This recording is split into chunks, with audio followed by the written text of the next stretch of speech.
Hey everyone, so here we are back again in my favorite quarantine cemetery where I've been spending a lot of my days.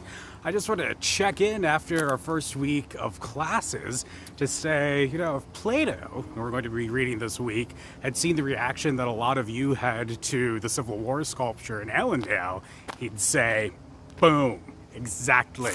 That is why we need to ban art from our republic, because all of you, or most of you, have already been completely brainwashed by the art. You have taken hook, line, and sinker from the art and discussion around you this idea that, there were good people on both sides of the Civil War, and that both Union and Confederate soldiers are worthy of honor, and that, the granting of freedom to people that the U.S. had enslaved was a gift bestowed upon black people who had been enslaved.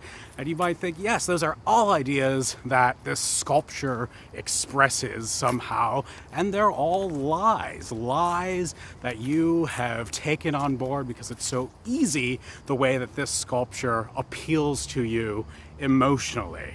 Whereas the reality is that, Confederate soldiers were fighting for the right to enslave black people. And freedom was not some sort of gift given to black people by Abraham Lincoln or the Union soldiers or white people generally.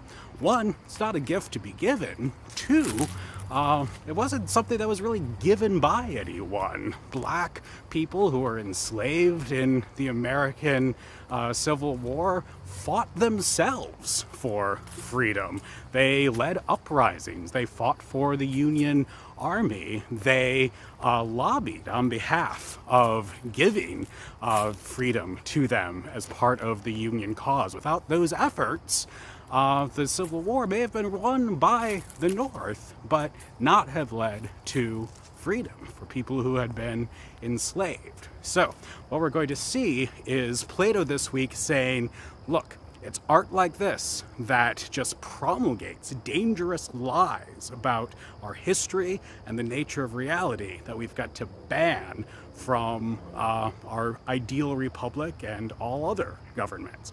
So I'll be interested to hear what you all have to think about that, if that applies in the case of sculptures like this, and if you think Plato gives good reasons for thinking that art in general is something we should do away with in our country.